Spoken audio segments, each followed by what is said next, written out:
Hello and welcome back to the Earthborne Games podcast. I am your host, Anders Carlson. Joining me today is Evan Simonette. He's back. Back. Good to have you back, Evan. Thank you. Did you get some rest last week? Yeah. I think so. We sent you to that cabined spa so you could. Yeah. I don't remember. So you could condition your beard. Looks beautiful. When I walked in, my innie was activated, so I don't remember.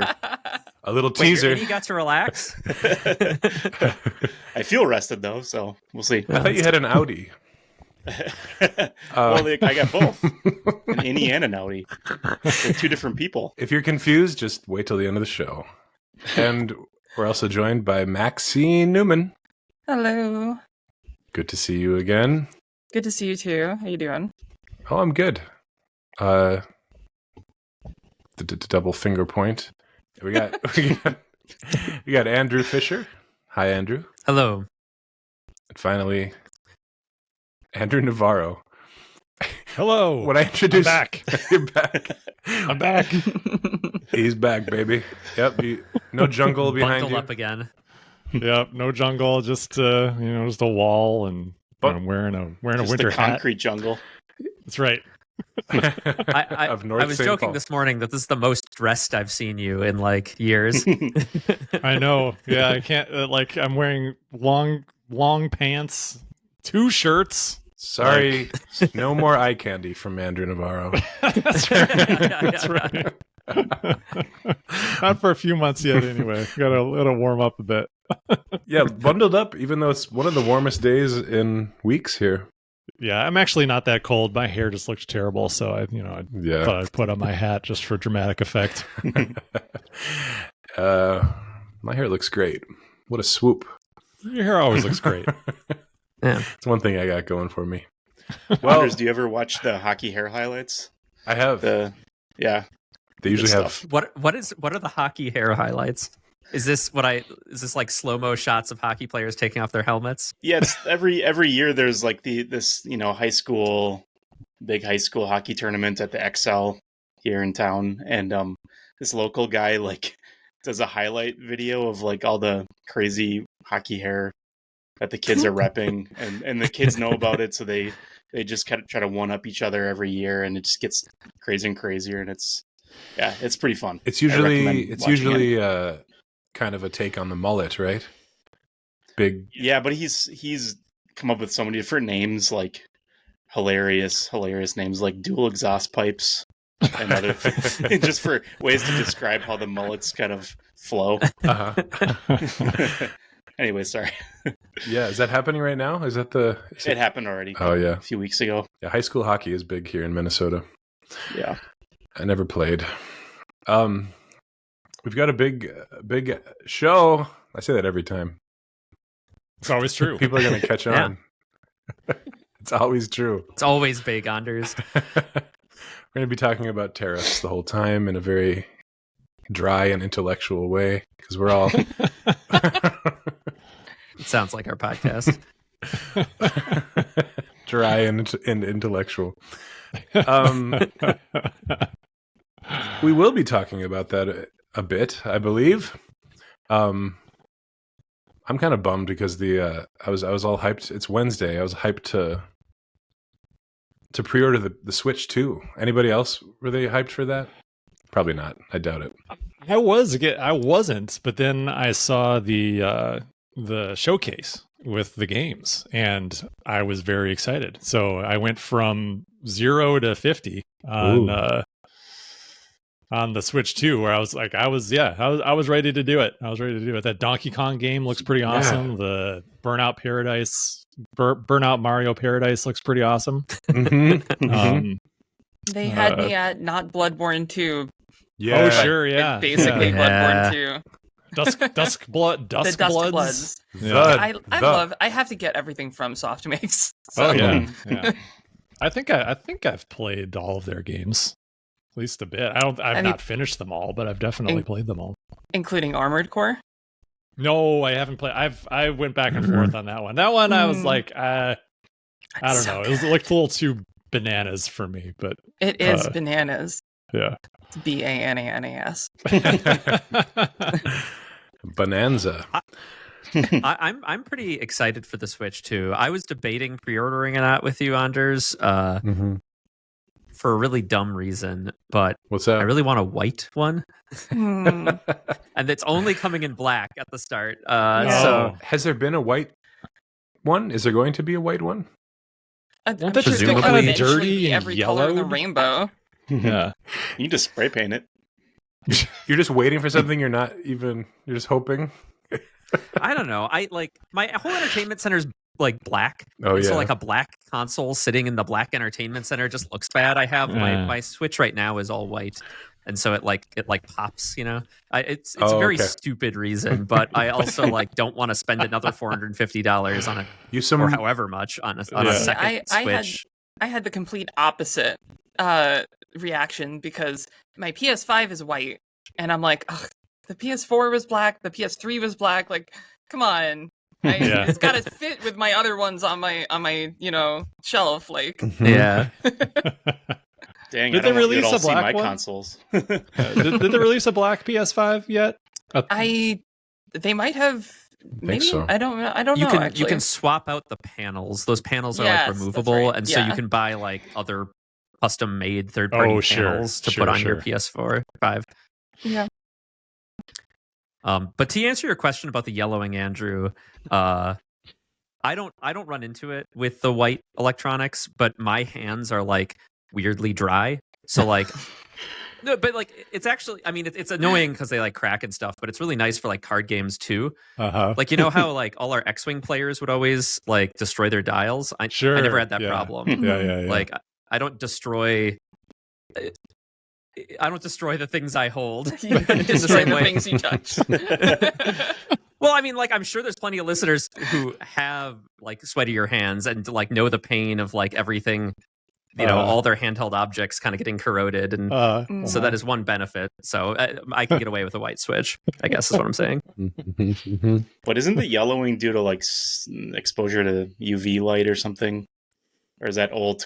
Yeah, maybe that's old plastic. Maybe that's an old problem. It's not a thing anymore. That's true. I haven't thought about that. I mean, it might yellow over time. I've had my white controllers since the release of the Switch OLED, so a few years, and they're so far still good, but who knows? 20 years from now, they might be a deep yellow. Yeah, We'll see. This set of headphones I've had for about 9 years is definitely gross. I don't know if this is just dirt or if it's the plastic getting old and gross looking, but it does not match the pristine white cabling that came with my my new MacBook. Well, yeah. So, like I said, I was disappointed that I couldn't spend $450 today. I know a lot of people think that is a high price tag, but I think we're gonna talk about that stuff a little bit after we get into maybe some what's happenings. Yeah, what is happening? We'll talk. Yeah, did you say that with 2 question marks, Anders? That sounded like 1 question mark. Yeah. Am I supposed to say it more excitedly? I don't know.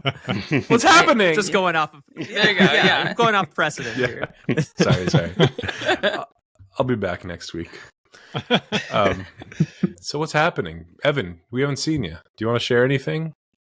Oh, well, First time you've thought about it right now?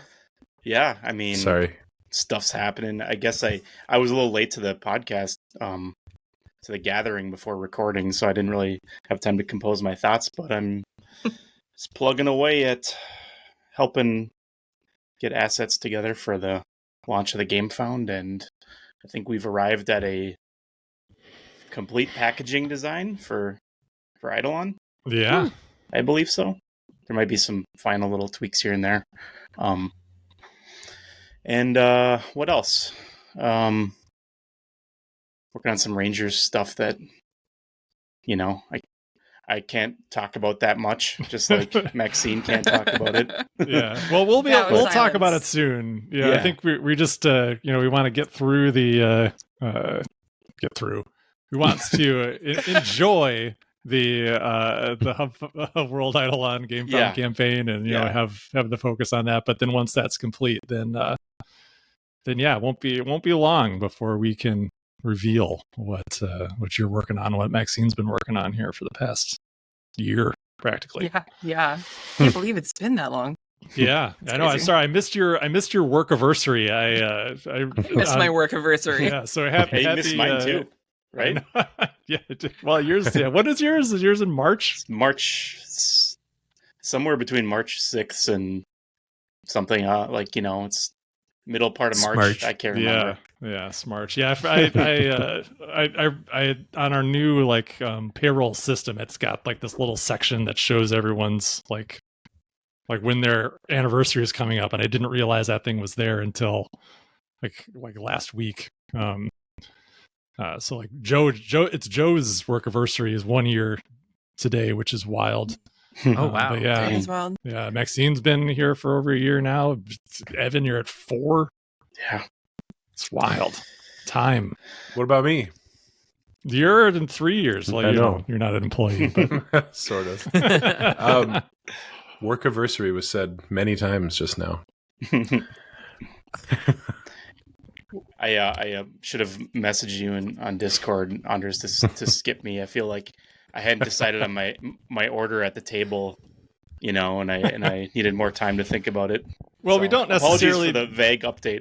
We don't need to do. I think the idea behind changing the work stories to what's happening is that you don't have to feel compelled to talk about specifically what you're doing, just what's going on. What you have for lunch today?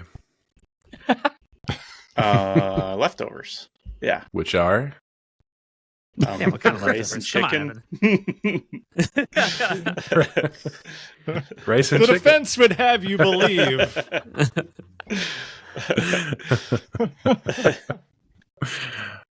Leftovers sounds great. I love leftovers. Leftovers are great. They're yeah. Let's move on. Yeah, let's. It's good to have you back, though, Evan. Thanks. Thank you. And next on my rotation is Maxine. Hello. Maxine, what's happening? I made a turkey and cheese panini, and I whipped together some sriracha mayo. And that's what I had for lunch. Well, what kind of cheese? What kind of bread? Quite proud of myself, actually. Where are the ingredients sourced, Maxine? Potato bread, obviously, because that's my favorite bread. Ooh, yeah, and Martin's? pepper jack cheese. That's a I good don't one. remember what brand. Weird segment. But no, for real. What's for lunch? I am working on the Ranger stuff that we can't talk about, and really excited for Rangers fulfillment to start. So that's going to be cool. I think, I don't know, when are what's the update for that? Oh my god, it's like this constantly moving target. It's so we were gonna post an update essentially right after we posted the wider announcement of the soundtrack on the GameFound. But then I had a meeting with Delano, and learned that they were still assembling games that were hopefully everything was going to be done at the end of last week. So I haven't got an update this week yet, or is it this week? Yeah, so I've lost track already. Last week or this week, they were supposed to be totally done, but I had thought that it was done, already. But like we mentioned in the GameFound update or 2 back, they went through a bunch more QA with Legacy Ancestors and with the core game, and then they ended up redoing a bunch of stuff that they found some errors and stuff, so they fixed it, but that just took more time. So it's good that they fixed the errors, but it's just taken longer. At this point we are into the seventh month of production, which is very, very long. but hopefully the results are going to be great. So we'll put this in a Game Fund update once we have more solid idea of like what specific date things are going to start, because I really want the next update to say like, hey, this is when we're really going to get rolling with everything. But all of the add-ons arrived from Germany, so everything is there, minus the pewter miniatures, but those are almost done. I got an update from CMA on that, and those are tiny, so they're going to be able to be shipped over without any issue. So it's really just on Delano to finish the production and then start shipping out from there. So man, I feel like it should be within a month, but I feel like I've felt that way for the last like 4 months, 5 months.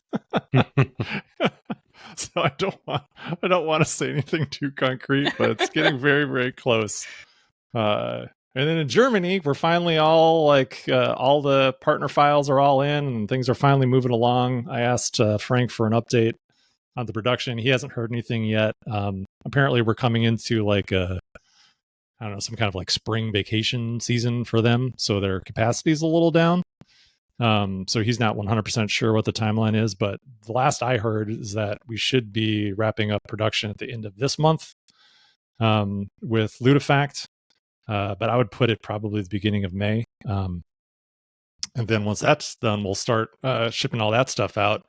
But I will say that we are going to begin with core games and simpler orders in a very similar fashion to what we did with US, assuming we can get that rolling. It's been kind of difficult sometimes to extract product from Ludipact in a timely manner.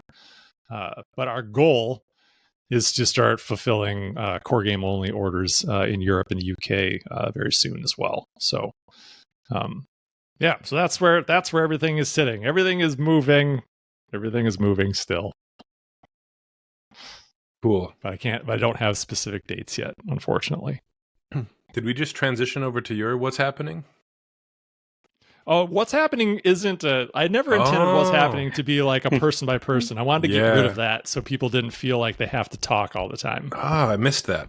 That. That's why I changed it from work stories to what's happening, because then we can all just talk. Yeah. Instead of Evan having to feel like every time like Thanks a lot, Anders. All right. What am I working on?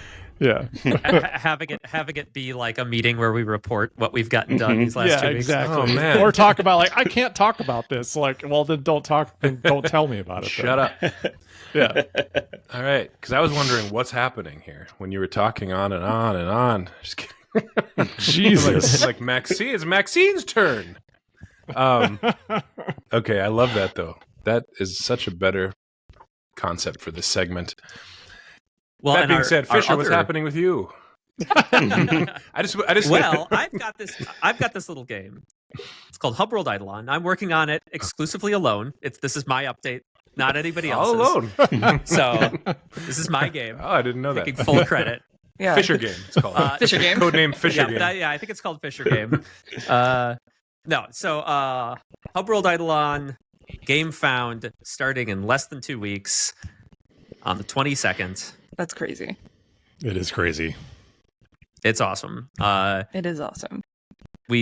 Almost every demo deck is out in the wild at this point, and so and like Evan said, we are gearing up for that game found. We have more stuff we're going to share about the game as we do that campaign, and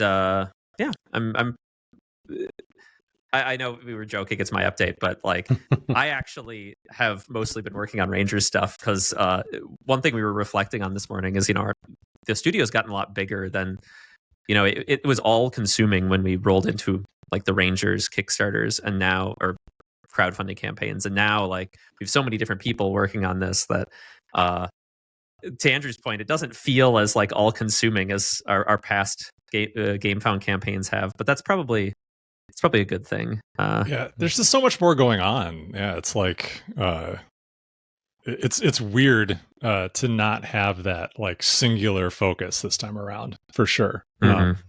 But I also feel a lot more relaxed about it, so that's cool. I'm excited about it, and I like we obviously signed the game because we loved what Michael and Corey have made, and like the art's coming out awesome. Like to Evan and Rob, like, and so I'm just, I don't know. Like we were talking over the reward tiers the other day, and I was just getting excited for it. So that's going to be our next podcast episode.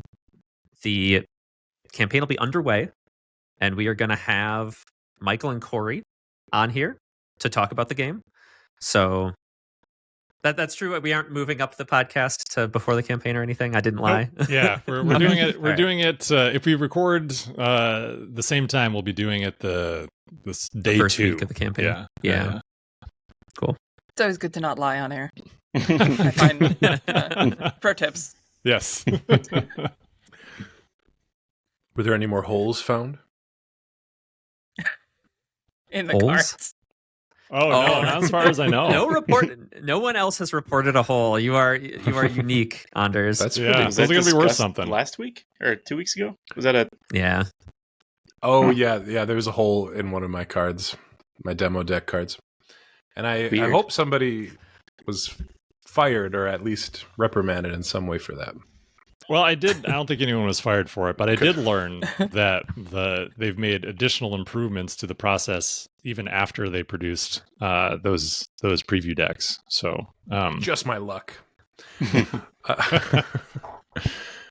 well, which is where like a lot of the stuff that I was talking about, those corrections they were making to Rangers and Legacy were made after that. So Yeah. hopefully the quality just continues to go up. Hell yeah. And what did you guys have for lunch? Come on. Fisher. Be specific now. My lunch.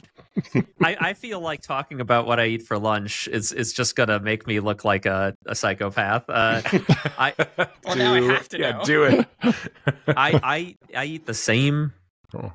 smoothie for lunch every day. Mm. So I like it. I usually go for a run, and then I have a smoothie with some protein powder, and that's what I do for lunch. And like, because like I don't know, I find like cooking and thinking and planning about my meals very kind of like time consuming, and that decision very onerous. I love food, but like, you know, if I'm gonna make a nice meal, I want to like put a lot of purpose into it. I don't like making all those little decisions around like just something I shove in my face at lunch. So I eat the same thing every day. Sick, twisted. Psychopath. I don't know. Like yeah, okay, maybe psychopath is extreme. I was worried about it. Like when I lived by myself, I did like meal prep for the same reason, right? And so I would like meal prep and then have nothing else. And so my fridge would just be like empty except for like 5 perfectly meal prepped little containers, right? And like and then like I think when Sam and I first started dating, I just because of some thing with a friend, I got part of like a meat share thing, and I got half a pig, like, you know, cut up. And so my fridge was completely empty except for half a pig. And I'm like, and then like, you know, Sam was gonna come over, and I'm like, if she sees my fridge, like, no. she's gonna think, Care for some pigs? It's like an what is she episode of gonna think about Seinfeld. Yeah. I feel the same way as you do, Fisher. I don't like thinking about lunch and prep every day, so I have a different solution than you, and that's go to Wendy's every day. Andrew, do you want to share? Sure. I had I made myself I often like eat breakfast for lunch. Oh yeah, I'm a big fan of breakfast foods. yeah. We also have very limited food today. We had the antithesis of our Costa Rica experience, where we go to like the small town, go to the meat market or the vegetable vendor or fruit vendor and get their stuff and talk to them, and, you know, go back home. Mm-hmm. Like, we had food scheduled delivery from Amazon this morning. So the exact opposite. So like all these like neatly divided little bags from Amazon sitting on the porch. But anyway, I had a scrambled egg sandwich. This is something I really like to have either for breakfast or for lunch. So it's like scrambled eggs, Mm-hmm. sharp cheddar cheese, bread. The bread the last loaf of homemade bread from Costa Rica that we brought with us. So I had that. It's like a herb bread. It's really delicious. Nice. Butter on both sides on the stove, and then loose leaf spinach. That sounds good. Sounds great. I love an egg I'm getting sandwich. hungry just talking about it. I've been eating a breakfast sandwich every day for months now. I can't not eat It's it. great. I love breakfast sandwiches. Me Me too. Ooh. Biscuit. Especially if it's like runny egg. Oh, Mm-hmm. I love it. All right. Well, that's what's happening. And now we're going to talk about politics. Way to sell this segment. Yeah. From what's happening at Earthborne to what's happening. More economics than politics. Yes. That we've decided we're focusing on the economics of what is happening in this country and the world at large. And maybe you'd be better at setting this up, Andrew. Oh, sure. Do you think? I think you would be better. Yeah, I mean, I feel like we were chatting about it on the Discord. Like, I feel, or like, just talking about it today. Like, and I feel like we were kind of compelled to talk about the tariffs, especially because of how impactful they are on our industry as a whole. But even in the hours since that conversation, it's already changed. So I can only imagine that whatever we're saying today on a Wednesday is going to be completely obsolete by the time Friday rolls around and this podcast posts. So I think what I think is more interesting to discuss, or maybe like to put it into a different context, is like not necessarily the tariffs themselves, because again, who knows? Like it really stinks for anyone who's trying to import anything at this moment. Mm-hmm. Like what terrible luck. Just awful. Very similar to like the issues that people had when they were trying to export things out of China during the pandemic, and those freight costs skyrocketed. There's nothing you can do. You just have to suck it up. Which really, really sucks. But what they mean for our industry as a whole, I think it's really impossible to say, because things are changing so quickly. Like it's like for people who are in crowdfunding right now, for example, like, do they really need to be worrying about this if their thing is going to be fulfilling, a year and a half, 2 years down the road? Like, who knows? And then for the people who are fulfilling their stuff right now, there's no way they could have predicted a year and a half, 2 years ago that they'd have to that they'd encounter this problem. So I think to me, it's just an indicator, kind of, again, like the supply chain disruptions and the additional costs that were incurred during the pandemic.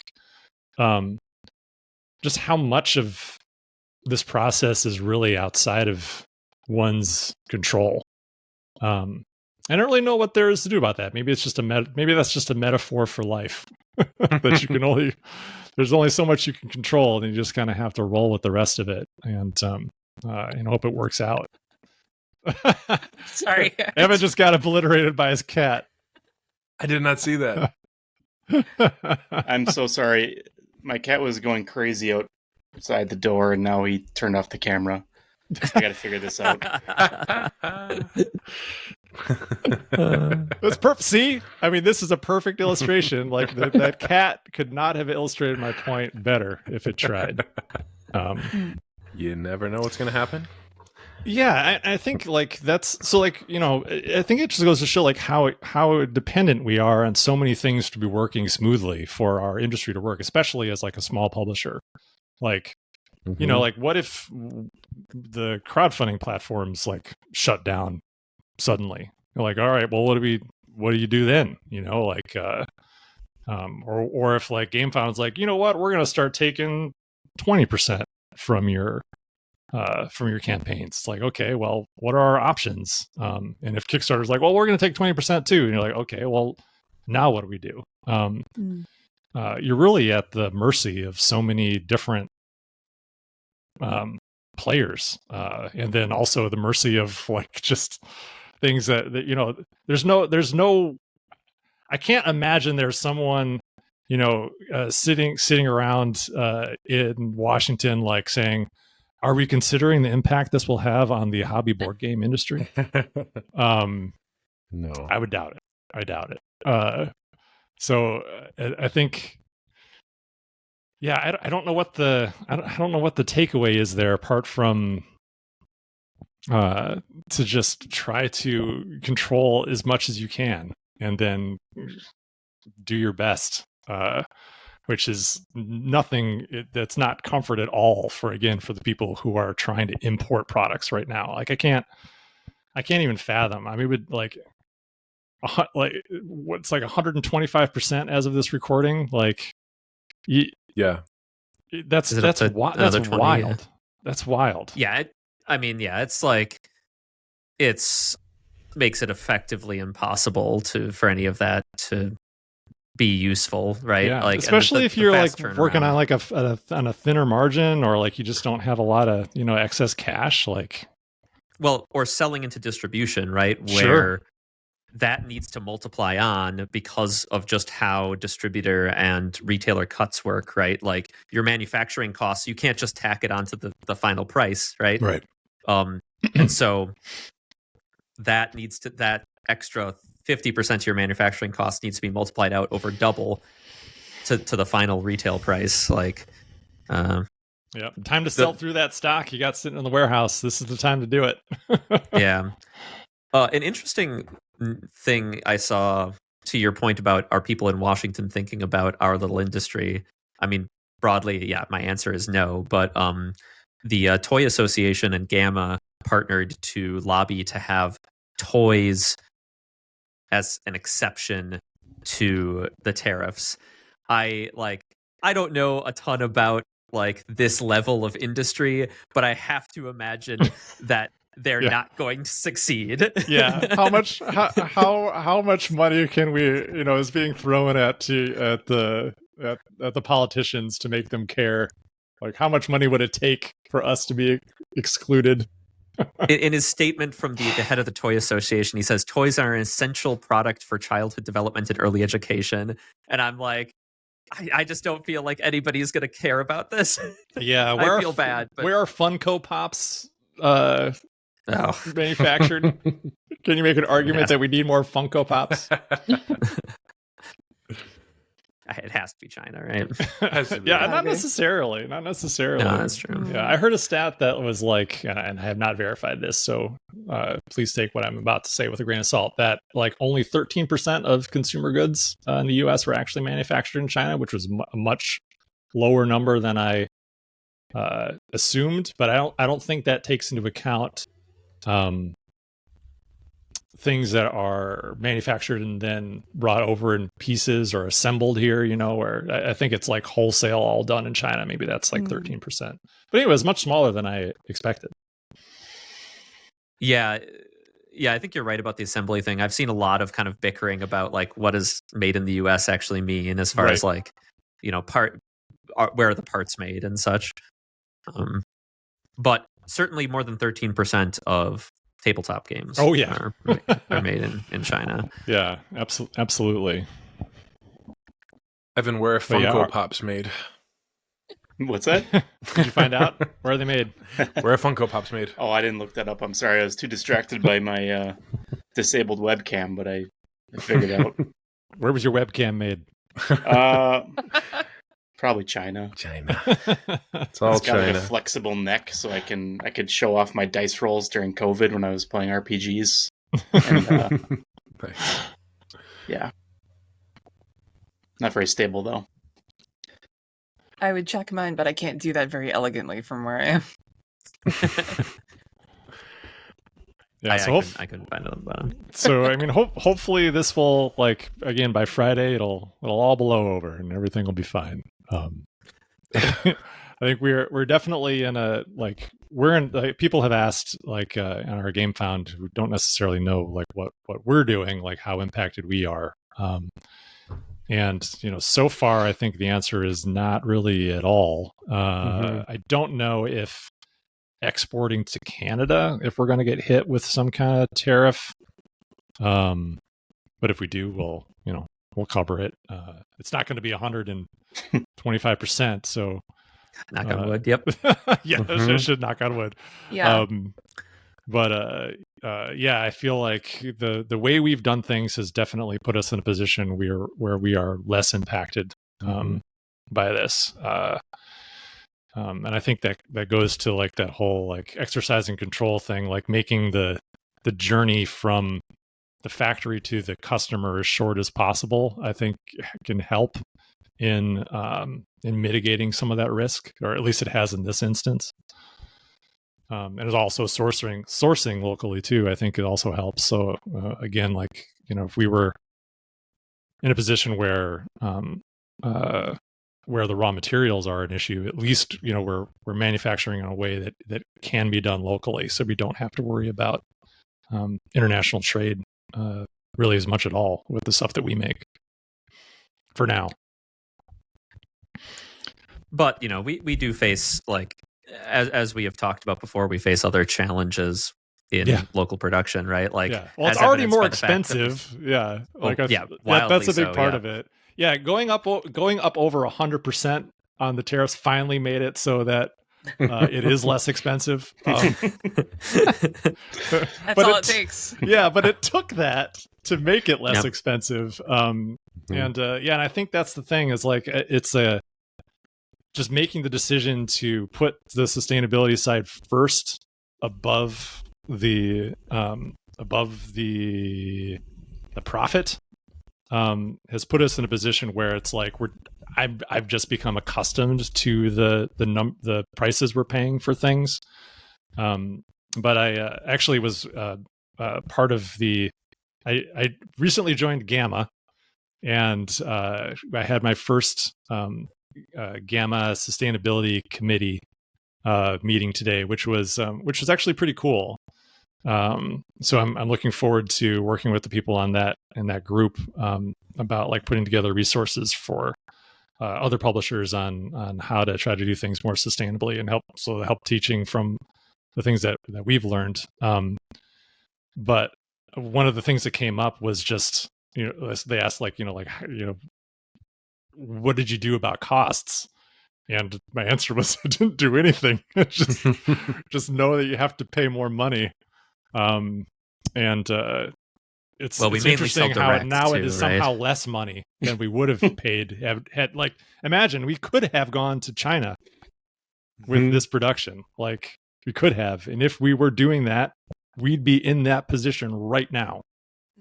But instead, we're here. So we ended up paying more, but we would have had to pay even more had we gone there when that decision point occurred. So it's all relative. But our game can also get away with it. We are just cards, right? Like, there are components that would have made it a lot trickier. Oh, absolutely. Absolutely. Or impossible to produce here. Yeah, there was a guy on the call, I forget his name, I'm going to reach out to him, who said that he's such a Twin Cities guy. He said he was working on plastic injection in the States, which is a new thing for me. Like, I was curious to hear more about that from him. Yeah, that's interesting. Yeah. Well, I was, if we can transition into, do we want to talk about the switcheroo? Yeah, because it is. I think it is kind of tangential. They've kind of crafted a narrative where they've tied it to the tariff conversation, though. I've seen a few headlines that were focusing on the Nintendo Switch 2. I feel like that's also just a convenient. They're like, oh, thank God, we can. What's that? What? They're like, we can blame the tariffs for now, and then we can recover. Right. Yeah. It feels very convenient because, like, again, like I feel like during COVID, there were companies who like used that as an excuse when they really had no right to use it as an excuse for various things, and I feel like the Switch 2 pause is maybe somewhat related, but not as much related as maybe some people would like you to think it is. But you have to imagine, right? Because we know that like most console publishers, when they're selling that initial console, they're usually selling it, if not break even, at a loss. Right. The initial device, hoping to make it up on games, right? Mhm. That's like a pretty well-known fact that at least at launch it's at a loss, and then they hope to make it affordable over time. Yeah. So assuming the Switch 2 is operating the same way, any tariff is brutal to them because it's all loss, right? Yeah. Very true. Very true. Mm-hmm. And it was divisive, I think, when the prices were announced. $80 games for 80 to 90. 80. They said to 90. Wow. 90 was the physical copy, right? And then 80 is the digital copy. I think so. And Yeah, but Something like oddly, it was interesting to learn when you told me, Fisher, that the physical thing wasn't actually the game wasn't actually on the cartridge. It was just like an Sometimes. unlock key. It's Oh, just sometimes. like Yeah. a license. Yeah, Patrick told me that it's only some of the games are just a key. Okay. I'm not sure. They've been moving towards that for a while, I think. Yeah, it's practically true right now, really, Yeah. right? Like, but at the very least, even with an offline Switch, you can usually put it in and play the launch version of the game. Might be buggy and not have the day one patches, but you can at least play it even if you're not online, right? Yeah. I just remember there's some games at GameStop you would go to like get the physical copy and you'd open the box and it's just a code to download the game and you're like, Yeah. That's so That's lame. so weird. really? Yeah. Mm-hmm. You got this box GameStop. now. Yeah. I'll put this on my shelf. Like, So, But- Anders, how did you feel about the prices? What was your reaction as a video game man? Well, I love Nintendo a lot. It's like one of my favorite companies. So I was ready to buy it no matter what. I even like set aside a chunk of money that was like $500 ready to pay it. So I was fine with that. Though it does feel like a hell of a lot. But I mean, what was the last PlayStation? Like 600? 600. Yeah. I know it's not as powerful, but I don't know. Nintendo has the best games, in my opinion. It's worth it. I know it was pretty... I think most people wanted to clown on the price and hate on it. Felt like the discourse online was that.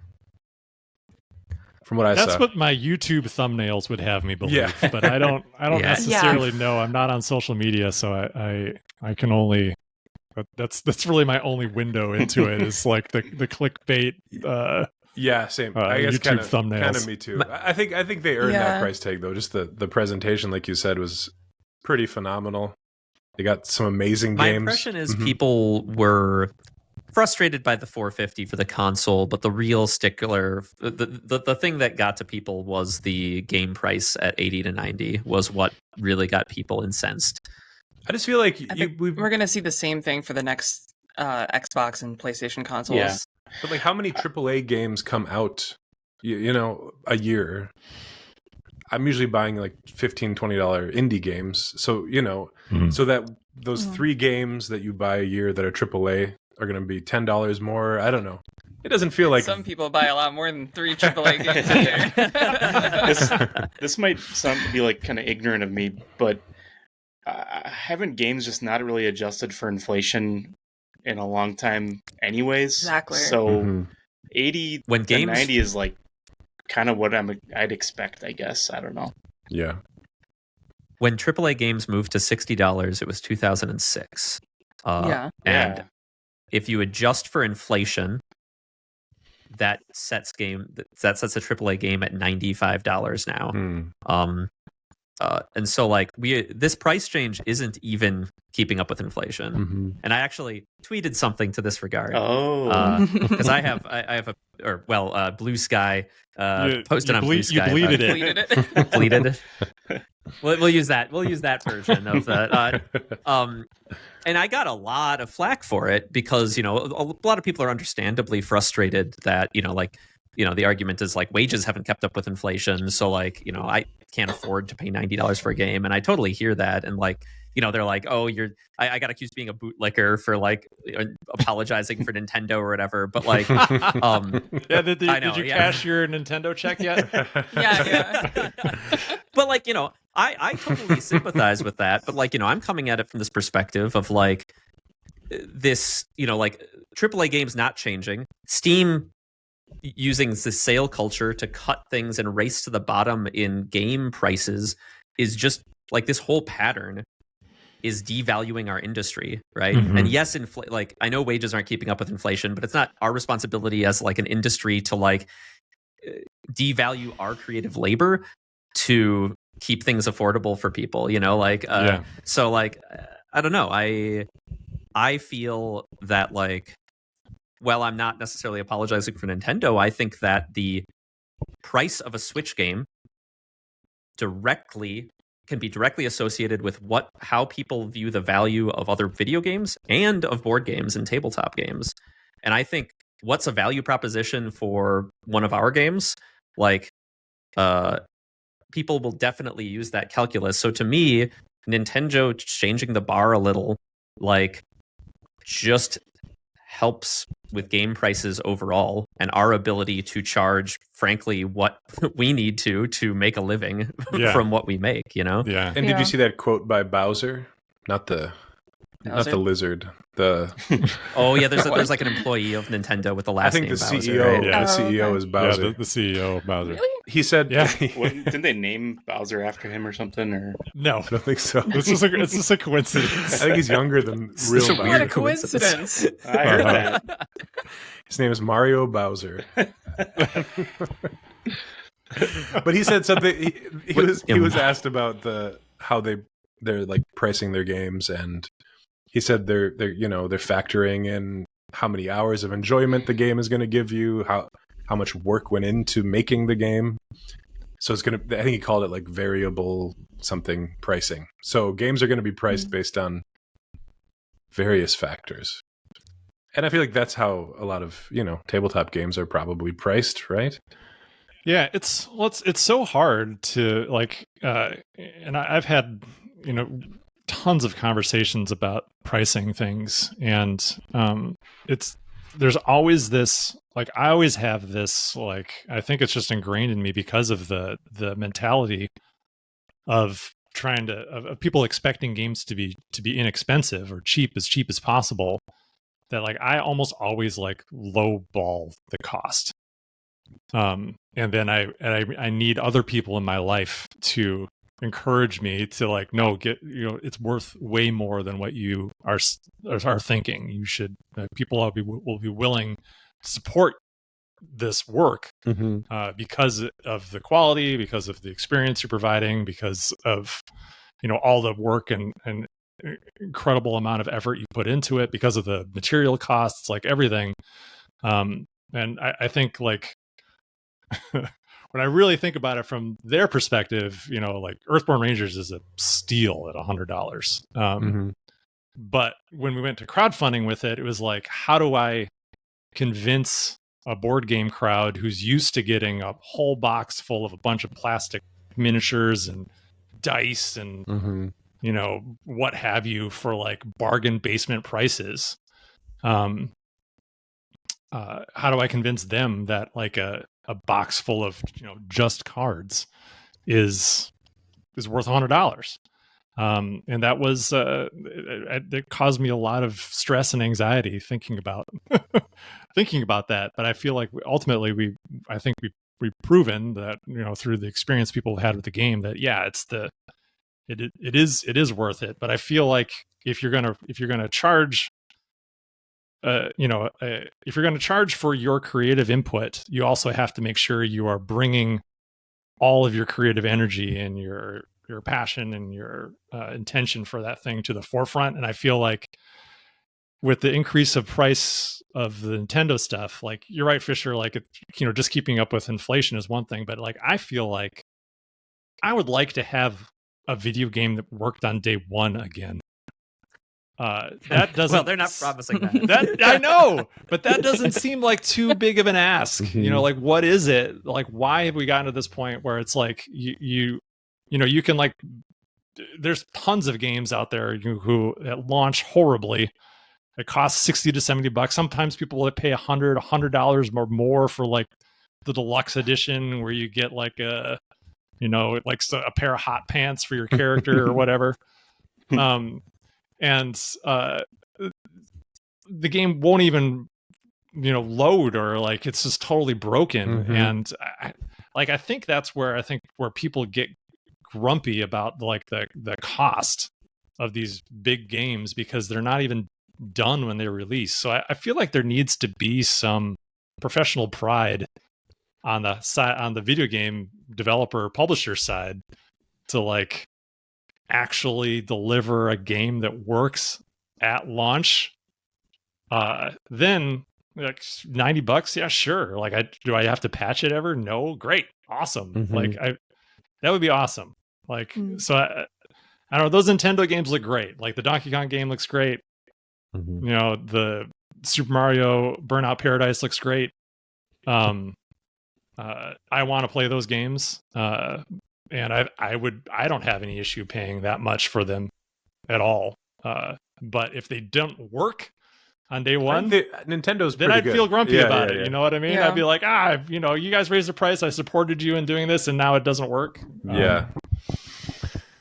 Good point. Yeah, And I think there's a factor we touched on near the beginning of this conversation too, is that idea of like ownership, and like that these are becoming more and more of these kind of ephemeral. Yeah, like you don't even own anything. Digital It's a goods. license. So you can't even Yeah, sell exactly. it if you don't like it. When you're buying like a cartridge, like my SNES cartridges, after I get the batteries resoldered, still work, right? Yeah. I can still put them in my console, launch them. They will theoretically, I'll be able to play them with Wyatt. They're this item I own forever. Same with like Rangers, right? Somebody could open their box of Rangers, in 2 decades and play it with people. And so faced with this similar transition of a bunch of the products also just becoming ephemera, where they're like, as soon as Nintendo's done supporting it, you might not even be able to launch this thing anymore. So you're not even owning, you're spending $80, $90, and you're not even owning the thing to use however you want, to resell it, whatever. I definitely see that frustration, right? Because it's lowering the value of the good while the price is staying high. Yeah, that's true. What breaks my heart is when I see games that I think are like works of art, fantastic games that cost a lot, and a lot of effort was put into them to make them, and they're barely making a profit. Like Alan Wake 2, that game sold ridiculously well for Remedy. It sold over 2 million copies. It sold 1.3 million copies just between October 2023 and March 2024. Which is like their fastest selling game of all time.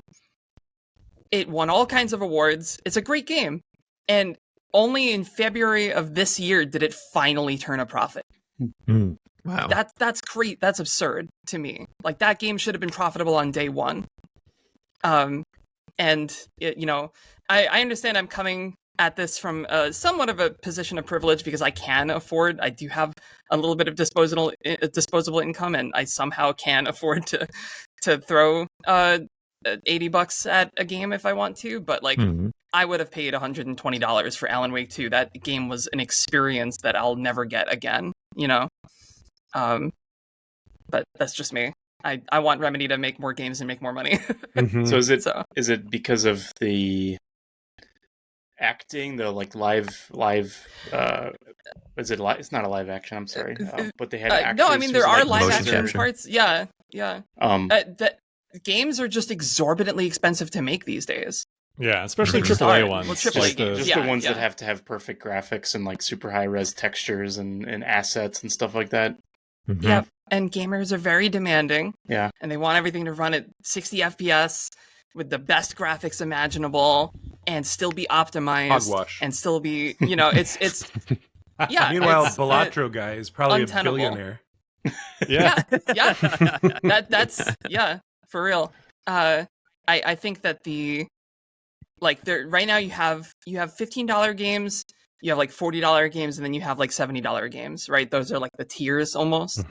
I think that there can and should be a tier beyond that for the games that are absolutely ridiculous expensive to make, like Cyberpunk and They should- Alan Wake 2, and They should diversify the games types of games they make within the studio. I think like what is that Canadian company? That doesn't Assassin's narrow it Creed. The Royal Bank of Canada. Ubisoft. Yeah, Ubisoft. I feel like they used to make Yeah. little games and big games, and I wonder if that's like Yeah. a way to still make profit. Well, Ubisoft is a whole other. Yeah, I mean, That's a I topic also- in and of itself. yeah, and I'll say like my desire for more money to be going to these game developers is definitely like I want it to be going to the game developers, Mhm. not to the one CEO at the top of Activision. shareholders. You know what I mean? Like, Yeah, the shareholders Yeah, is what exactly. we're talking They about. probably have a big Yeah. say in why games are incomplete. Mhm. Yeah. Yeah, That's like, true. you always have to release something eventually, right? Like, even us, we can only take so long on development and playtesting and everything before we have you have to put something out because if you don't, then you're just going to run out of money. So for us, it's it's very simple, like because we make these products that are ours, and then we use that money to support us. It is more complicated when you bring in shareholders, Yes. Yeah, for sure. and quarterly reporting and all that stuff. Yeah. It makes everything worse. Yeah. Yeah, and then there's the stories about like the CEO of Bungie who had like some obscene. He owned like a billion cars, and he's like flaunting all the cars that he owns while the developers are sitting at their desks going like I make no money. Yeah. So Should have It's- offered for them to sit in his car. yeah.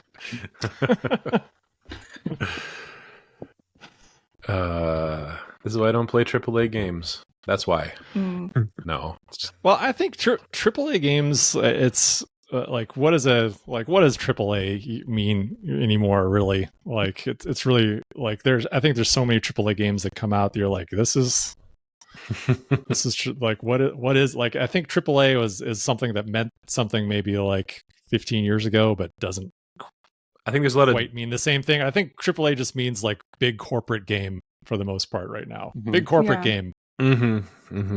I think it stopped meaning something when I think it was Ubisoft actually coined the term quadruple A. I was like, okay, all right. What was it? What was it, like Skull and Roses was like their first Skull like and- Skull and quadruple A Bones, I game? think. Yeah, Yeah. Skull Oh. and Bones. Yeah, Skull and Bones. Yeah, That- and that yeah. thing did horribly. Flopped. And Yeah. yeah, quadruple A.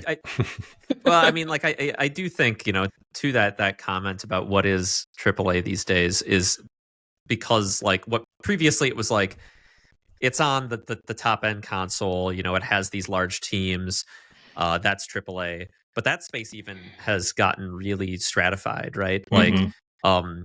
you have your games that are running on Unreal, they look gorgeous, they have maybe 100 people working on them, but they're not even on the same order of magnitude and expense as these like teams with hundreds of people who have all that motion capture, all of this other infrastructure, right? And like these are a whole order of magnitude more expensive, and they're both kind of being called AAA, but they're really not, right? Like they're not in the same category really anymore. And so I think that they were trying to make that distinction. Yeah, yeah.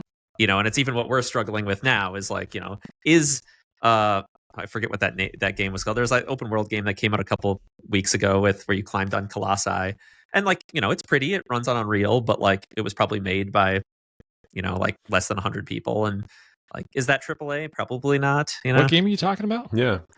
What is Yeah, that sounds called? now I'm rad. I've never curious. heard of this game. Game where you climb on Colossi Colossi. climbing game. It had a slightly eternal strands. Oh, Another yes. strand type game. Yeah, What is? I know what game you're talking it's about. pretty. now. It's very pretty. I think it runs on Unreal. Like, but it's it's not like on the same tier as one of these other games. Yeah, I'm looking forward to Death Stranding 2. Oh yeah. Yeah, Yes. that's gonna be cool. That's very soon. Cool video game stuff. it? When does it come That I out? think counts as AAA. Oh yeah. Oh yeah, for sure. Surely. Absolutely. Yeah, absolutely. If that doesn't count as AAA, then there's no meaning to any of it.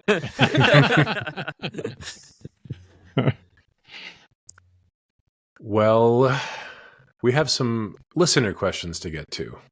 I think it's about time to wrap up this Definitely. chit chat that we've been having and move on over to our good friend D Cheds. D Cheds has a question. How are you? How are How are you? We're doing Cheds. great. How you doing, man? how do you pronounce the abbreviation? Thanks for deleting the word R. Whoever did that in the notes. How do you? I wouldn't have gotten through that without that. How do you pronounce the abbreviation of the Elder's Book of Uncommon Wisdoms? EBOUW. EBOW. Who knows? I just call it Uncommon Wisdoms for short. yeah, but, me too. Or the Book of I think Wisdoms, you, or the Book of you- Uncommon Wisdoms. You had something this morning, Andrew. That's true. Oh, What do you, the Tebow. Tebow? Yeah, because Yeah, The- you just the add a counts. the. Yeah. Yeah. And then it's just Tebow. Tebow. Like Tim Tebow. Tim Tebow. okay, Tebow. Uh-huh. I can get behind that. You can also just call it the book. Yeah, Ooh, that's kind of cool. yeah. Or Yeah. just I mean, the internet will abbreviate it to whatever the internet will abbreviate it to. Like, Right. Yeah, we'll see what I comes don't- I out don't because there was think we also have any control over that. yeah, there's also discussion in the podcast channel about like what do you call it when a card is added to the list? Yeah, that's right. This card got wisdomed. Yeah, book Or it. something. It got booked. It got booked. Yeah, added to Got the booked. book. That's what I Uh-huh. would say. It got Added to the book. Yeah, that's pretty good. Yeah. It's been that's really recorded. I like that. Yeah. Hmm. Next question comes from Nazi Pants. With a bunch of new people about to start their playthroughs, could the Earthborne team share how they teach the game? Having done countless demos at conventions, I'm sure you've developed a streamlined rules intro that others can adapt into their own teaching of the game. I feel like this is a question for Fisher. Yeah. Heck yeah. I did write the. I actually have one here because I have notes from our last from PAX that I still haven't integrated into the official version, but we actually have a packet that I give to each person on how to teach the game, and it has like 4 pre-made decks, well 5 now with the Spirit Speaker deck, like all the pre-made decks and like our recommended teaching sequence. One thing I like we do tell everybody though is that like you got to kind of make it your own, teach the game the way you want to teach it, like so everybody kind of customizes, each of us customizes it and teaches it a little bit differently. And so like I recommend you do the same, like you kind of figure out what your vibe is or what the get the read of the table. One very important thing when we're giving lots of demos is that we kind of Rangers is a lot of things to a lot of people. It's like kind of like a role-playing game. There's a lot of different elements to the game, and so you kind of read the people at the table and figure out kind of what they're most interested in getting out of the game, and focus and teach them more about that part of the game so they can kind of see and dig into what's going to actually interest them. So there's a lot of reading people and adapting to your own style, but the cliff notes of how we teach the game is staging information very carefully.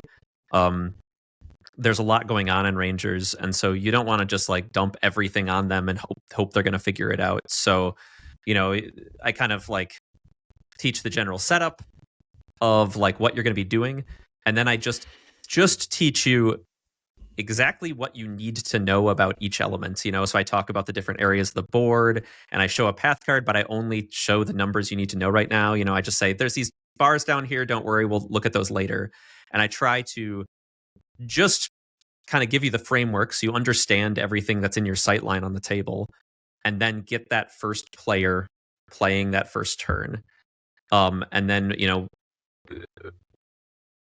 one thing to really reinforce is the common tests in Rangers. And so I have them start with a traverse test and start by trying to do a traverse test on the board.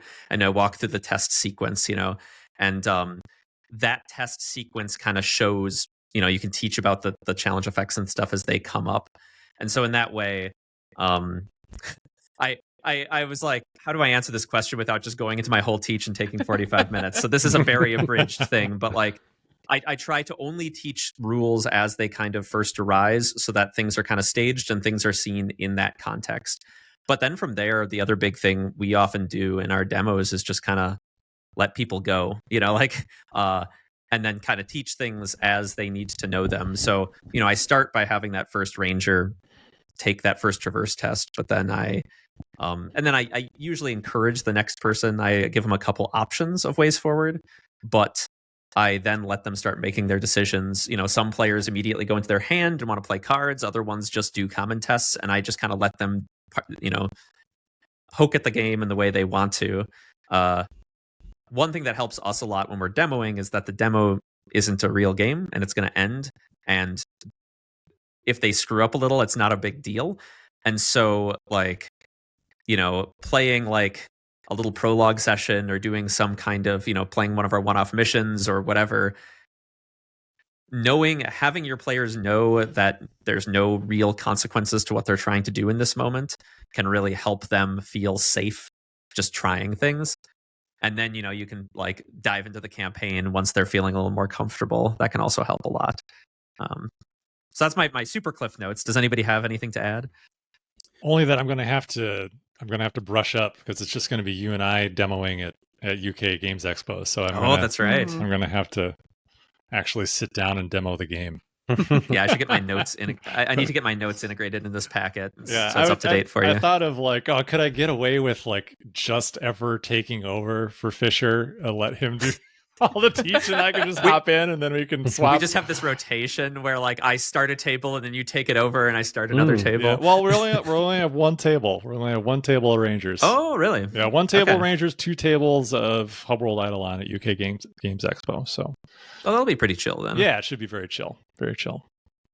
One thing I wanted to mention, I taught my brother's friends how to play, and I was thinking about how when I first learned Magic, I just used someone's like mono black deck, and I just got lucky cards in my hand, and it provided a really unique and fun and beneficial experience. So, I mean, when I taught Rangers, I just stacked the deck a little bit for them. Yeah. And I'm like, just so like the first round was cool for them, and then, or it was not punishing. So yeah, that's helpful too. We may or may not leave out the caustic mulcher from the path put deck. that caustic mulcher at the bottom. Yeah. Make sure a -2 doesn't come up right away, or -2. I mean, I won't lie. I do. A little bit. I have like during mid demo, kind of like peeked at the challenge deck before and been like, oh, I don't want that to happen. That's what good DMs do, though. Exactly. Mm-hmm. That's exactly what I was about to say. Rolling Skittles. That's a reference to an old podcast episode. Yeah, that was one of your first podcasts, wasn't it? That's true. I think it was. It was the title of the first one you were on. Yeah. Nice. All right. Do we want to ask this next question? The one we proposed doing an entire conversation about? What's our time look like?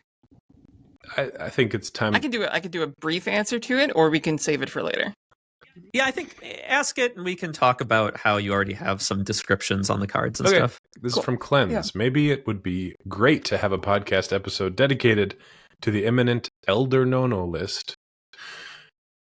Optional balance. That's the Book of Uncommon Wisdoms for those. Okay. Yeah. Release. While the team gives some insight into what/why things have changed. Yeah, so if you want insight into which cards specifically changed and why, and our reasoning for those changes, you can actually go on the Living Valley and see each individual card, and there's a short little description of why we changed that card and what the purpose in doing that was. As for why the Book of Uncommon Wisdoms exists at all, I can speak to that a little bit right now. It's very different from like in a competitive game where you have errata that are balance changes because you need to keep a very curated environment in a competitive game. In a cooperative game, that's not as strictly necessary. So we have an optional Book of Uncommon Wisdoms list that you can sort of choose to adhere to or not at your discretion. So the players who are just picking up the game for the first time can just play as the cards are printed.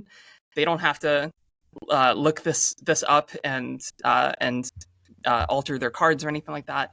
But for the people who are very avid card game players who love to build decks and love to theorize and create the most efficient deck build that they can possibly get and get a very efficient deck, this is going to really help you it's going to really create a more diverse deck building environment. where you're not just using the same cards over and over again. Because if you're that kind of a player, if you're that kind of avid card game player, even just a slight edge on a card that's like slightly better than average is going into every deck. And the cards that are slightly undertuned are just never, they're staying in your binder forever. And we want players to play with all of the cards and explore everything that the game has to offer. So this helps you do that. Yeah, I think it's hard for some people who fall into that category to understand that there's a much larger group of people who don't care about doing that at all. Absolutely, yes, for sure. Yeah. So when they see like these changes, like how is this not critical? Like how is this not errata? Like I don't understand how this like these changes aren't, they're not dictated. Like what is the game if not this? But I think. I think to your point, like we don't. It's not that the game doesn't function or isn't fun or the cards aren't good or the experience isn't awesome if you don't do those things for the vast majority of our players, which is why we don't dictate that. Because like I've watched people or heard from people who, love Pakoto and Oru the way they are and couldn't imagine even getting through the game. That's because if they cute. Weren't so good. So yeah, we're really trying to serve as much of our audience as possible. And I think this is a really fun way to do it, and it keeps the game fresh too. If you ever want to go back to it and try these changes just to see how the game plays differently, it's a cool way to stay engaged. Yeah, I think you'll find if you play with the updated cards, you maybe won't miss some of the staples that you used all the time because you'll have some new toys to play with. So, very cool. Very cool. Thank you, Cleanse. Next question's from SM Tilson. Now that the Uncommon Wisdom book is out, what is the use case of a deeper understanding in Lure of the Valley that you have in mind for the card? I assumed this card would get buffed, but it did not. I'll have you know, I played that card in a playtest just recently. Okay. Twice, in fact, I think, if I'm remembering correctly. Just so people know, a deeper understanding is a shepherd card that allows you to choose a being, move progress from that chosen being to each path card or location in play, up to 1 progress per card. Well, that's very good.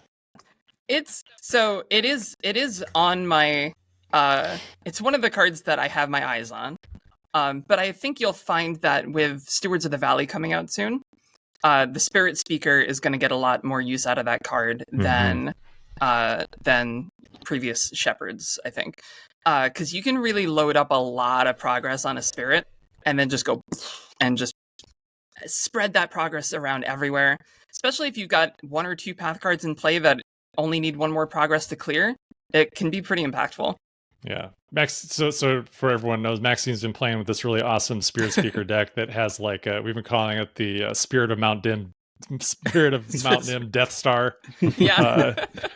It's just totally loaded up. Spirit of Mount Dim's got like a bajillion attachments on it. Yeah, a ton it's of just Spirit of Mount Dim with like progress. 5 attachments on it. Yeah, it's really good. It's Andrew's very good. struggling with some predator, and then this shadow just looms over him as Mount Nim. Whoa. It's great. Yeah. Alrighty, thank you, SM Tilson. Final question comes from Machine Epsilon. Can you share how you landed on the way the story so far works in The Legacy of the Ancestors? Why did you pick the 7 rewards that you did? And what other methods did you consider to handle starting anew in the Legacy of the Ancestors campaign? Do you think this approach will still be used in future campaigns, or will it get too cumbersome as more and more campaign content is added? So I think Machine Epsilon has been snooping on our new updates to Living Valley and reading some of the new campaign guide. I don't know how much do we want to like. Will people consider like the opening pages of the rulebook spoilers? I think the story, talking about the logic behind the story so far, I think is fine. Like we're not going to talk about any of the story decisions. Okay. But I definitely think the framework around it. We'll just talk about it from a nuts and bolts perspective. I was going to talk to it like a very like sterile perspective, like very mechanical perspective. So yeah, we will hold off on any story spoilers. So do not worry about that, dear listeners. But yeah, so we do plan on doing a story so far for all of our mainline big campaign boxes. This is both so that people can jump right to it, but also so that they can, like if they want to roll up new Rangers, build new Rangers and kind of start a group fresh, quote unquote, in a given campaign, they'll always be able to do so. So it's also a good way of just reminding you what happened, because we hope you enjoyed the story and it's memorable to you, but you may have forgotten some details, so it also can use is useful in that way. So we'll always be doing this, and it like catches you up on the story, but then it also gives you a certain number of reward cards to kind of get you to a good place for starting this new campaign. That being said, as Machine Epsilon mentioned, it is only 7 reward cards, which an average group playing through Lure of the Valley is probably going to unlock more than 7 cards. So using the story so far, you definitely aren't maybe as like well equipped or as diversely equipped as a group who has played through all of Lure of the Valley. That being said, we picked those 7 partially because they are key things that you're gonna unlock no matter what upon getting through the story, as well as some of the very staple items that are in very hard to miss places in the open world, and that we consider important to some of how we balance decks and balance some of the content coming up. So we chose those cards based on that. You'll also, in future Story So Fars, get a limited set of cards. Maxine will kind of make the determinations on exactly how we decide those future lists. But one thing we've talked a bit about with the rewards before is that, they are more powerful generally than your starting cards. Rangers does not have some kind of big linear ramp where cards are getting like more and more powerful, and if you're not up to a level 23 Ranger, you're not going to be able to kill this boss or something. That's not quite how the game works, and we're trying to use, a lot of rewards are more powerful, a lot of the rewards are also kind of tailored to the area you're in, and so you might want some rewards in your deck when you're in certain terrain types, but not in others, and this expansion is no different. I think groups who do the story so far might feel like they don't have as many reward options, but I think as you dive into the campaign, you'll find that you have plenty of good tools to take on the new interesting terrain sets you're going to be encountering. So I wouldn't worry about reward count too much. There might also be more ways to get rewards that we can't talk about. There might, but probably not. Probably not. Do we want to ask this one? But yes, good call. This one loose Eidolon question here. Oh yeah, is there one that we wanted to talk about today? Because we're going to try to save most of them for just about how the deck, the demo guys. decks I think are this going. one feels. Oh like yeah, a good one to ask. yeah. We can touch on this one. I left this one highlighted. Everybody else who asked Eidolon questions, don't worry, we're just saving them so that you can hear from the Bog's father himself in getting your questions answered. The Bog's father himself. Mithrandir asks or says, I think the release of the Eidolon demo decks has been a success. Has it met or exceeded your expectations for fan excitement and attention? And has it achieved all the goals that you wanted and intended? Has anything surprised you about the reception so far?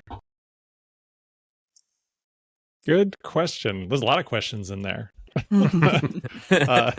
Yeah, I don't think we know if it has achieved all the goals that we wanted, because that will be proven out during the crowdfunding campaign. So hopefully that translates into a very successful crowdfunding campaign, and then I will be able to say yes, it has achieved all the goals we wanted and intended. I think we also talked about, we definitely were surprised at the reception, like how well it was received and the excitement. Like we knew people would be excited, but like it much greater level than I thought. I feel like or I think any of us really thought was going to be possible. even the podcast, I think, has a lot more listeners each week now. Oh yeah. Yeah. We've gotten a ton more. Yeah, we've got a ton more people on our Discord. We have a bunch more YouTube subscribers. We're consistently, it's for us, like, this podcast is crazy to me that we're like consistently over 1,000 views on our, on our YouTube. It's just, when you think about it, like with like larger channels and stuff, it sounds very small, but no, it's cool. It is really cool. So yeah, it's definitely brought in a lot more people into the larger Earthborne Games community. So I mean, that's been really awesome. It's generated a lot more followers on our GameFound campaign, which is great. And I'm hopeful that like those followers, the percentage of followers to pledges traditionally is relatively small, but I think that also is because of the way that marketing for crowdfunding campaigns is usually done. And I'm hopeful that because of the way we've done it, where people have actually played the game and come to the campaign that way, that we'll actually be able to, get a lot more of those followers to actually back the campaign, because they know more specifically, what they're going to be getting. So yeah, I agree with Mithrandir, the wise Mithrandir, that that definitely has been a huge success. I would say that it's done everything I've hoped, and then whether or not it exceeds my expectations again will be proven out in the next few weeks. But yeah, we printed, I think, pretty much exactly. We've gotten through pretty much exactly what we've printed, and we were hoping to reach about 5,000 people and or 5,000 orders, and that's pretty much what we've gotten. We have just a couple hundred demo decks left. So yeah, if there's anyone listening who still wants one, we still have a few. So I imagine that once the crowdfunding campaign actually starts, then those will be gone. Just immediately. If there's any left at the start of the crowdfunding campaign. Yeah, I kind of went back and forth about whether or not we wanted to, like, for the last few weeks, like put the demo decks up at like the top of the preview page. But I think there's so few left at this point. We're so close. Might as well just let them kind of trickle out or organically. So yeah, I think it's been huge. That's, I guess, all I have to say on that front. I think it's been great, and we'll see how it plays out. But I've been very, very happy, and really happy to welcome all these people in, all these new listeners and new people into the fold. Speaking of, I meant to introduce everybody by their job description in the beginning because there was a new listener that was kind of wanting to know more about who these people are on screen. Well, they have to start at episode 0. How many hours of podcast would you need to listen to catch up? What episode is this? Yeah, several hundred, 75 hours, approximately 74. Okay, yeah, so that'd be a couple hundred hours probably in the end. So Maxine is the staff panini maker. Staff panini maker. Yep. Sandwich artist. Yes. Cool. Well, we don't have a lot of time. We can do a 3 to 4 minute per person stuff we're into. All right. Let's do this. Strictly one thing you are into. Okay. Oh yes. So unless it's just a sentence for the other. Sure. I just wanted to say the White Lotus is phenomenal. The season is phenomenal, and I love the season finale. But it's not even what I'm into though. I haven't played a lot of games lately, but I've been trying to enjoy Dark Souls, the first one. Oh yeah. Yes. And awesome. I don't know. I think I just might be too old for it, Yeah, your reflexes too slow. Yeah. No. I mean, yes, but the dying and repeating that you can't sink enough time or as much time into it as you maybe used to be able to. Oh, so you're not able to learn and then apply that knowledge. Yeah, just like I like boss fights where when you die, you're just right outside the door. I know there's some like that, but I'm stuck at points in like I'm also playing Elden Ring. where I have to go through this whole castle to get to the place I need to get to, and I have to repeat all this crap. That's like, that is kind of the game. Yeah. Yeah. I a little want to bit. like it though. Yeah. I wish you could just, try again. But I just don't know if I can. I don't know if I can. As a 42-year-old adult, a kid, I have other things to do. But it's not to say I don't think it's really cool, excellent stuff. But I'm gonna keep trying. Is there like a FromSoft It's not game for that might be a everyone. little more? I thought Elden Ring I was thought that. Dark Souls 2 was relatively easy. Oh, By the problem is comparison? if you get it now, it'll be the Scholar of the First Sin edition, which is notably harder. Okay. Mhm. So Yeah. at I feel launch, like I think you're right. I feel like Elden Ring is the most accessible. Yeah, totally. FromSoft Yeah, game. I It's think the I think most- so. Yeah, you like just because if you run into a brick wall, you can be like, all right, well, I'll go find a different brick wall. Yeah. Yeah. Bloodborne has much less build diversity, so you can't just like switch your build if you're like not doing very well. But it is a little bit more forgiving in like the dodging is much quicker. You Yeah. can recover health by attacking enemies. So there's some parts of Bloodborne that are more forgiving, but it's still Yeah. a really hard game. So Yeah, if you like playing aggressively, Bloodborne Yes. is definitely better.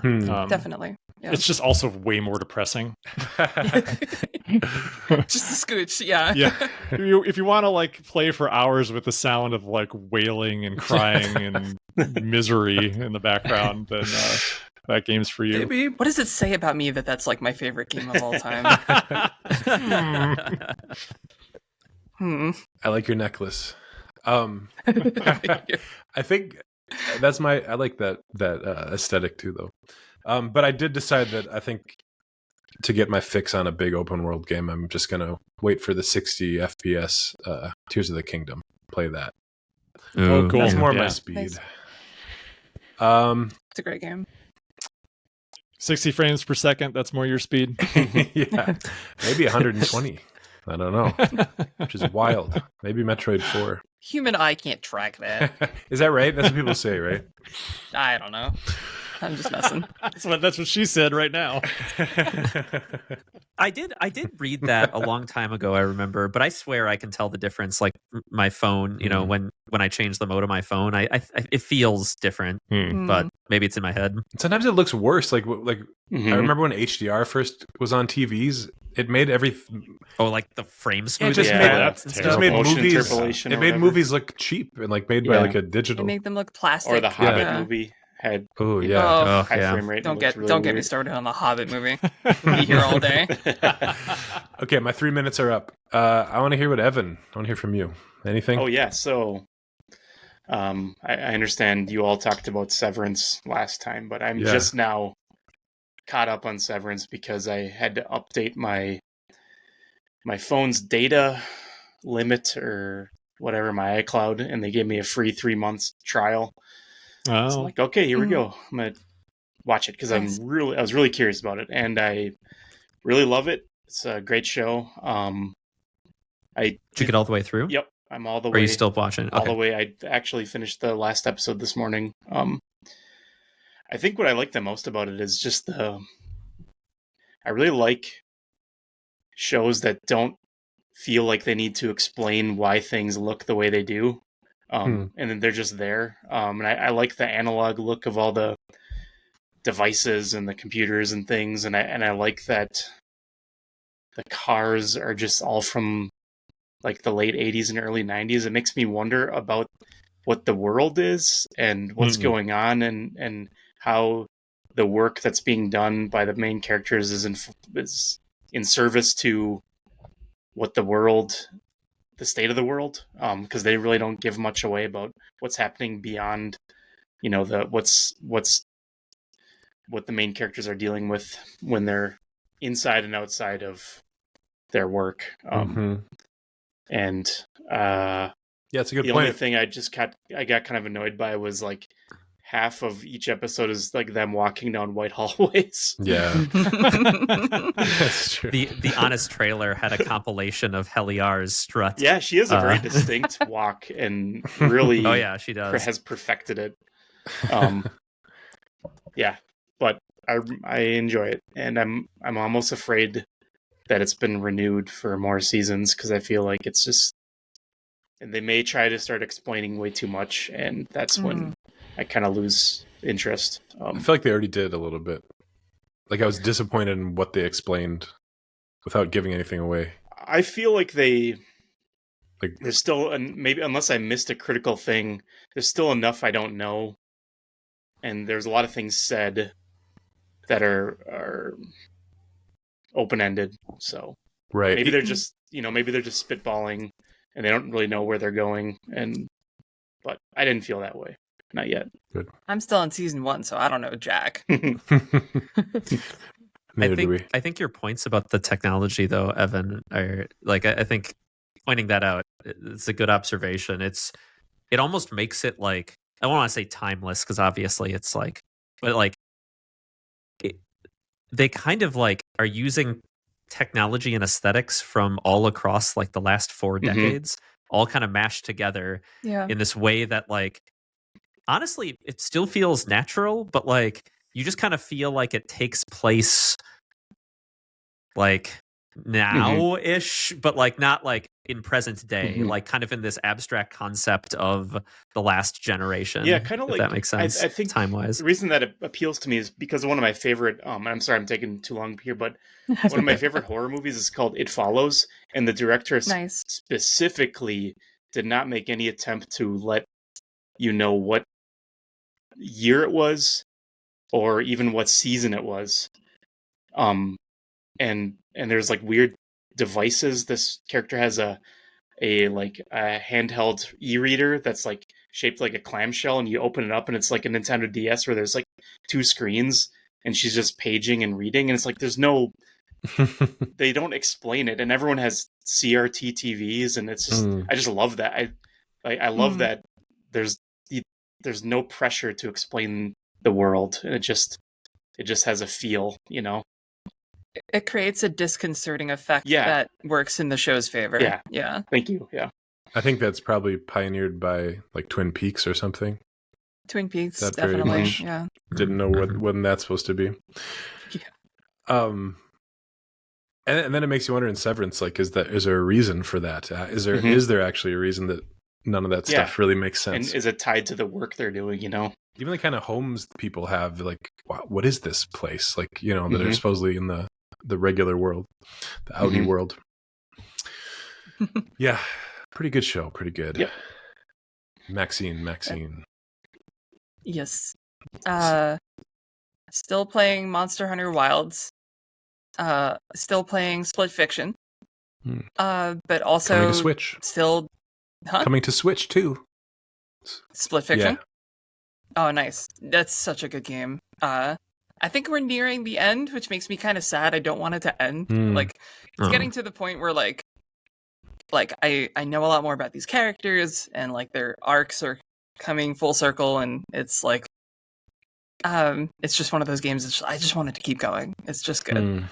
That's awesome. But also, someone said the dialogue is bad. Is that true? Or, like, the writing is sometimes kind of cheesy? I don't think that's true. Okay. It's not gonna, like, win any awards for writing, I don't think, but it's not bad by any stretch of the imagination. Just makes sense for what it is, yeah. It's just a fun game, and I love the characters, and I love how the gameplay changes every, like, 5 minutes. It's just so clever. I'm having so much fun with it. And Monster Hunter Wilds is just continuing to be really good. They just put out a new update, which is super cool. So there's a new monster to fight. That makes me happy. That's all I need. But also, like, I've just been trying to get out of the house more. So I went to a Birthday Massacre concert last week, which is super cool. And I'm going to another concert this weekend. Going on Friday. Like, just trying to get out there. Yeah. Sweet. I'm going to try to do that. That's one of the things I've resolved to do now that I'm back here, is to spend more time out of this room. I have a bad habit. So nice. I have this tiny little apartment, and I have a bad habit of just, like, I'm an introvert, so I just stay in my little tomb, and I mean, even just this right here is like a tiny enclosed space. And I've been trying to like break out of that more often and go out and meet people and like, sorry, sirens outside, and that kind of thing. So, yeah. I can relate. Mhm. All right, Yeah. Fisher. You're a squealing Baby. squealing sorry, child. sorry about that. That's on my end. Is it bedtime good. for Signy? Yeah. Fisher, tell us what you're into. Yeah. Have I haven't talked about Pacific Drive yet on here, have I? No, I don't think so. Tell me No, about but I specific know a lot drive. about it from my brother. Specific drive? Pacific Drive. Pacific Drive. Yeah, so I think I have stepped away from Pacific Drive, but I played it for a while and was enjoying it, so I thought I would talk a bit about it. It is a kind of survival horror roguelike, except the main gameplay is you are driving this junker station wagon through this bizarre exclusion zone in the Pacific Northwest. So you get stuck in this like exclusion zone where there's these weird interdimensional anomalies, and you're driving this junker station wagon and have to drive it through these anomalies. Like the terrain is all I've seen unstable. this game. Okay. And there's more like the station wagon is this special item that like bonds to you and like is going to slowly drive you insane, and so you're kind of bonded to it, so you can't lose it because of that. But the main gameplay loop is driving this thing around, collecting stuff, and then bringing it back to upgrade this car. And like every panel and every piece of the car can be removed and upgraded and changed, and so it's like you're very and like destroyed separately, and so you're very kind of scrapping together this car. And so it's like part car mechanic game, part driving game.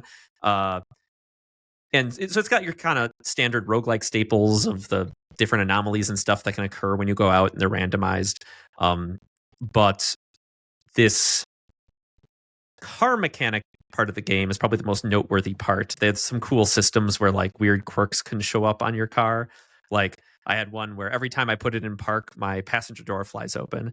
And there's just all sorts of weird things like, oh, to turn on the car, you need to turn the radio to this channel or things like that.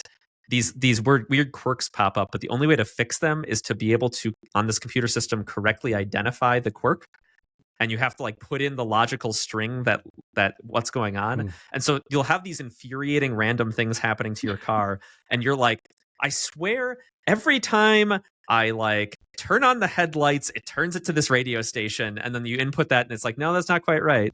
You know, That's and awesome. it's like, and then the other interesting thing is like, you know, you have to take apart this car constantly. And I think there's a lot of other games that would, you know, quality of life away a lot of these systems, right? Like make it really easy to go into a menu and upgrade your car. But like this, you have to go in and remove each piece and put on a new piece. And honestly, like one of the things I think this game kind of a nice takeaway from this game is that, you know, sometimes quality of life can remove some of the joy from the game, because like working on your car is some of the joy of this game. And like quality of life improvements could have totally removed that joy from the game. So yeah, it is a very interesting game. I don't think I'm getting to the end because the main gameplay loop, once you're through the anomalies and out in the world, is looting stuff. Mhm.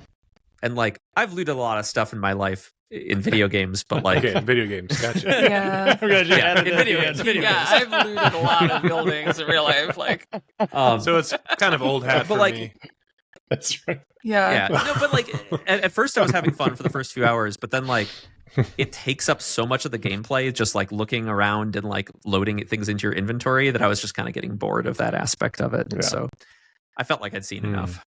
something you just said resonated with me though, because I had a similar experience in Monster Hunter where there's all these new like quality of life improvements, but it took away some of the joy. Like I still love the game, obviously, playing the crap out of it, but like you don't hunt the monsters as much as you just kill them now. Like you used to have to like track them down and like follow them and like learn their mannerisms, and now it's just kind of like, oh nope, they're over there. The map says so. You know what I mean? Yeah, and like that I mean it was extra work you had to do, but it kind of gets that flavor across, right? yeah, exactly. So yeah, so like I like to. So I think that's my big takeaway from Pacific Drive is that like, you know, quality of life. You can quality of life away some of what gives your game personality. Mm. All right, Andrew Navarro talking about a movie. Yeah. Wow. Before I get in the movie, the end of that conversation immediately made me think of like some of the feedback we got like super early on from like people in Germany who were like doing demos of Rangers, like because that was kind of the first place it was demoed. So like, why can't I just like teleport to the location? Like that's where things are happening. It's like no, that's now you're just like, not that's playing the the whole game. game. anymore. Yeah. That's the game. Yeah, they're like, I have to travel all the way there, Yeah, and like, I'm like, oh. yep, that's the game. Yeah, exactly. Oh, you don't want to do that. Journey like, before destination, buddy. yeah, exactly. Yeah. Yeah. So no, I flew in from Costa Rica last night. I got in. We pulled up to the house a little after 1 a.m. So I didn't get to bed until like 2. But as usual, I was able to watch a movie on the plane. So I watched A Complete Unknown, and it was great. I was so pleasantly surprised by that film. The Bob Dylan. I really knew I was in for a treat the first time, like when in the beginning of the film when Bob Dylan goes to meet Woody Guthrie and plays. Yeah. And that performance and that song, like, man, it was so good. I was like, wow, all right, they're bringing it. I teared up. They're bringing I teared it. up at that one. Yeah. Tell me what's the elevator pitch, because this movie is a complete unknown to me. It's Bob Dylan. It's a Bob Dylan biopic. Okay. Oh, okay. Gotcha. Did Timothy Chalamet do the singing? Yeah. Mm-hmm. Oh, yeah. damn. And it looked like he was performing too. Like the if they didn't play their instruments, it was a very convincing. He learned guitar for the movie. Yeah, it seemed like it. Mhm. Wow. I think they recorded the scenes live, like the music live on camera. Oh, they I did. think Yeah, so. that was one thing I was curious, so. like if that was a live performance or not. It seems like it's a live performance. Mm-hmm.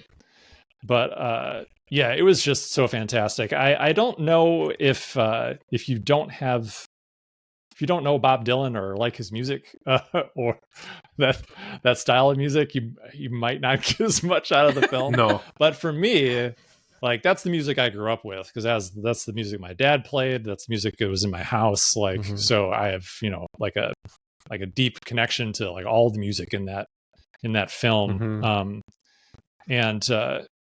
But apart from the music, which is just phenomenal throughout, I think it was just a really great character piece on Bob Dylan and like a really just paying tribute really to his musical genius and the effect that has on the people in his lives or like like any kind of like great artist. It's rare to find a great artist who has like a perfectly well balanced like personal life and yeah, just goes through all the normal paces without any issues at all. So like I found it incredibly inspiring. Just a great classic tale about, believing in yourself and your vision, and sticking to your principles, even when you have people on the outside trying to steer you one way or another, and just, listening to your heart. I thought it was, just absolutely fantastic. I can't recommend it enough, especially if you like Bob Dylan. I feel like I can guarantee that you'll like this movie. If you're a Bob Dylan scholar, maybe not, because maybe they dramatize some things that are inaccurate. But well, that's what I loved about it is that it's not. I think I judged it when I first saw the trailer. Okay, a biopic, but it really hones in on like a few years of his life. It doesn't. It just starts when he gets to New York and it ends when he goes electric. But it doesn't do all that like big drama that you'll find in these movies. He's just kind of like he kind of talks the least out of anybody in the movie. He's just kind of like there, and it's mostly about the music. Like they'll play the entire songs every time there's a song. It just felt like kind of like just a musical. Yeah. It was good. It was great. Yeah. Yeah, it was really awesome. And I think I watched Bohemian Rhapsody, which I hear makes up a lot of stuff. Yeah, and that it just wasn't. I mean, it had like some satisfying moments, but it wasn't good. Like, I don't feel like it knew what it was. The story, it didn't understand like what story it was trying to tell. It wasn't sure what it was doing, and it just kind of meandered. Yeah, and then it was over. But this one felt like they went in and they had a mission. They had a plan for the film. The story they were telling is very straightforward, but really, really great. And I think because of that limited focus, like after watching Bohemian Rhapsody, I was like, I wish this was just a movie about the creation of Bohemian Rhapsody. yeah. Like, just let it be that, and then let the drama play out in that little space. Like, to your point, Anders, like it's not trying to tell like all of Bob Dylan's life. No, It's like this 4-year period where, you know, it takes him coming from being a nobody to you know, kind of rebelling against his own audience, but then finding success. It's awesome. And it's just so yeah, good. just you get a better idea of the character, and that's what we are drawn to as characters, instead of the details of someone's entire life. Yeah, exactly. Well, if you're into the making of things, you should watch the Beatles thing on Disney Plus. Did you ever watch that? The 4-part. I started watching it, but I'm not a huge Beatles guy. Okay, so Yeah, I watched it with my dad. It was pretty good. Yeah, Dad. So I give a Complete Unknown 5 Bobs out of 5. 5. What's the musician biopic where the dude is inexplicably a monkey? Oh yeah, Robbie Williams, the monkey. Yeah. It's just What's called the monkey. No, Why is there one for him? What's it called? it's so is it called weird that? though. So weird. It's so weird. It's I don't know what. Yeah, no, like literally. Okay, hold on. I'm gonna look at. It's called Better Man. It's like Oh, I've heard Winston of that. Yes, forms a band. That's the one. Yeah, that's the one. It's so bizarre looking. What's it Better called? Man. A Better Man? But it's like a Better biopic Man. about Robbie Williams, this British It's like about boy Robbie band Williams, guy. but he's a monkey. It's like a CGI monkey.